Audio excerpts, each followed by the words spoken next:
Dan payungi apa Pak yang menurut Bapak apa bisa sejalan tentang kita tidak ingin memuntahkan pikiran kita, Betul. tapi kita apa yang membuat payungi juga bisa menggali potensi anak-anak ini? Ya. Ya, salah satunya jenis pelatihan yang dibikin itu saya pikir sudah mulai membuka wawasan. Ya.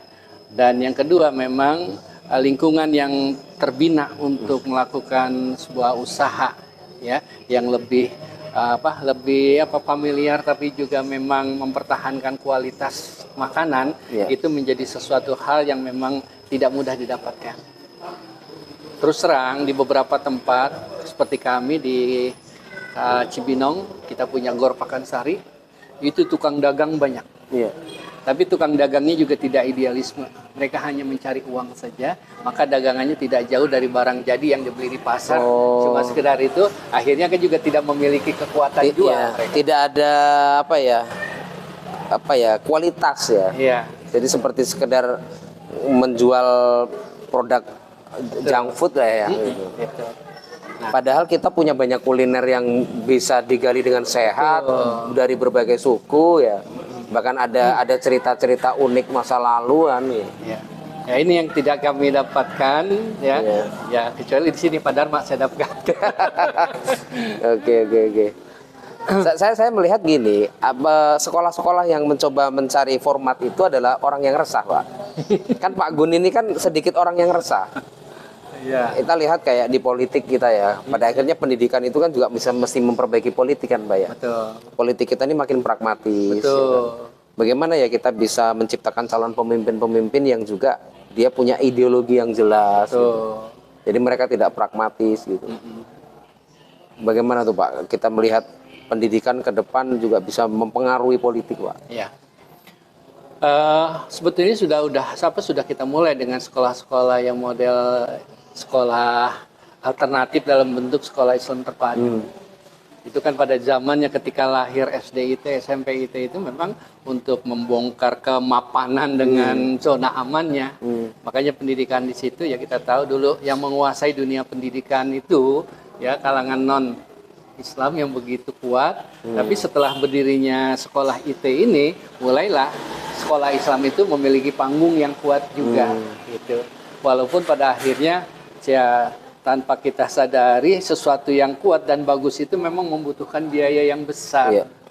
Dan ketika itu terjadi, masyarakat kita tidak siap menghadapi sekolah-sekolah yang dengan biaya agak besar, padahal biaya besar itu adalah untuk menjamin kesejahteraan gurunya. Kalau mereka tidak terjamin, ya mereka tidak bisa full mengurus anak-anak. Idealismenya juga akan hilang juga. Gitu. Apalagi negara kita juga semena-mena sama guru honorer ya. Itu.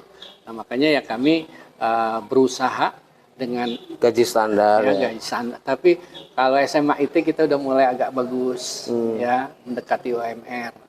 Nah SMA ini kita punya idealisme itu. Bagaimana kita membangun ke depan, ya generasi muda ini bisa menjadi generasi perubah yang memang positif.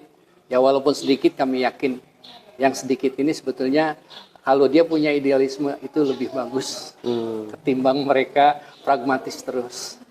Tapi memang pada akhirnya membangun sebuah bangunan tidak hanya kita bicara realita, tapi juga kita harus membangun juga strukturnya. Nah ini struktur bangunan pendidikan di Indonesia ini ya nggak jelas karena memang semua dilandasi pada kepentingan politik yang pragmatis. Sehingga guru-guru masih mudah disetir untuk kepentingan pragmatis dan kurikulum juga bisa disetir untuk kepentingan pragmatis. Ya akhirnya seperti ini. Sepertinya ada desain besar yang memang kayaknya bangsa ini sulit untuk dimajukan karena bangunan itu sudah terbangun. Saya pernah ke Australia, studi banding ke sana. Saya lihat itu pendidikan itu memang pendidikan untuk memajukan bangsa dan negara. Dan itu sifatnya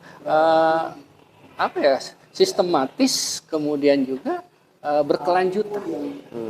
Ya, sehingga kita lihat bangunan pendidikan sana, struktur pendidikan di sana seperti ini. Gitu. Kalau kita bingung lihat di negeri kita, begini,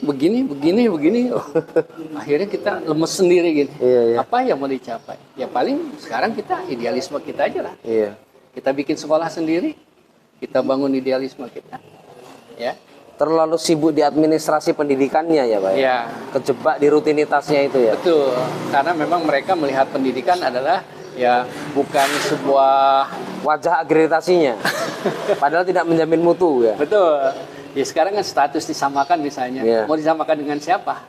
Negeri. Apakah negeri lebih unggul daripada swasta Iya, sekarang? iya, Kan iya. Cocok. tidak bisa kita maju gitu. Disamakan, diakui itu status yang sudah Iya. nggak berlaku karena memang yang dijadikan patokan untuk disamakan atau diakui juga sudah tidak lebih bagus daripada yang ada. Dan takutnya begini Pak, peserta didik kita pada akhirnya malah fokus ke skor, fokus ke angka, fokus ke ijazah. Mereka tidak fokus membangun karakter, mereka tidak disiplin, mereka tidak tanggung jawab, mereka tidak jujur, mereka tidak ulet. Padahal skor yang tertinggi itu kan integritas, Betul. bukan pada A atau ranking 1 atau dia ijazahnya bagus atau kalau dalam universitas dia cum laude. Itu kan hanya sematan-sematan skor ya. Iya. Padahal nilai tertinggi bukan pada skor. Betul. Nilai itu bukan di skor tapi nilai pada integritas, Betul. jujur, ulet, disiplin, kreatif, inovatif gitu. Nah, bagaimana Pak SMA IT Amalia melihat itu, Pak? Ya, itu sudah menjadi hitungan kami ketika kami mendirikan sekolah ini. Makanya hal-hal yang bersifat scoring ini nggak terlalu kami ini kan, Ya. bukan kami abaikan, tapi tetap kita perhitungkan dalam kerangka yang lebih penting untuk membangun anak bagaimana itu yang kita inginkan. Ya terus terang kita selama ini kita bikin terobosan. Kita ada 2 kurikulum sebetulnya di dalam sekolah. Kurikulum sekolah khusus yang memang kita buat, kemudian sama kurikulum pemerintah. Kurikulum pemerintah dia mau ganti seperti apapun kurikulum kita nggak ini. Kami 17 tahun dengan konsep kurikulum sekolah yang kita punya itu mampu mempertahankan posisi kita, anak-anak kita dan keberadaan sekolah kita. Meskipun dalam pertarungan-pertarungan lomba-lomba banyak swasta yang lebih bagus juga kan? Betul. Kami yang anak SMA ini hampir sekitar 70% anak-anak ini menang di Olimpiade. Oh, Gitu. Ada yang emas, perak sampai ya perunggu. Nah, kenapa bisa lebih menang itu? Karena yang kita bangun ini awalnya adalah habit untuk menumbuhkan kekuatan kapasitas diri dan aktualitas diri. Kalau mereka sudah bagus habitnya, ya kapasitas mereka akan tingkatkan sendiri. Dan aktualitas diri kita bangun dengan kegiatan-kegiatan sekolah yang kita rancang seperti itu. Mereka akan tumbuh menjadi anak-anak yang percaya luar biasa. Sehingga mereka tumbuh menjadi orang-orang yang mandiri. Ini salah satu visi sekolah kami gitu. Membangun generasi unggulan yang berbasis Quran agar mereka menjadi generasi yang mandiri, kemudian cerdas dan Islami. oke. Terakhir nih Pak, saya tertarik dengan gagasan Pak Gun tentang habit, knowledge, dan skill. Saya kira kalau udah ngomong pendidikan kan knowledge ya. Ya. Tapi saya ngelihat, oh ini nih titik temunya skill nih di sini. Saya tadi pagi ngobrol sama Pak Faiz, Pak, sebenarnya bisa loh Pak, anak-anak ini nanti ke depan diajarin baristanya di sana sendiri. Kelak mungkin bisa nyablon sendiri. Betul. Kelak mungkin bisa ada kelas poteri sendiri. Betul. Mungkin kelak di sana ada apa digital corner sendiri. Gitu.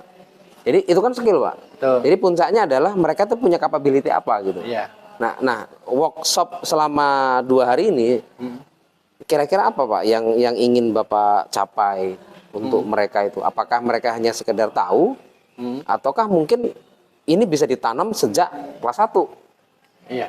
Kan ini mereka udah lulus ya? Iya. Gimana tuh pendapat Pak Gendut? Keinginan untuk memberdayakan mereka nanti ke sekolah dalam rangka ini sebetulnya sudah ada.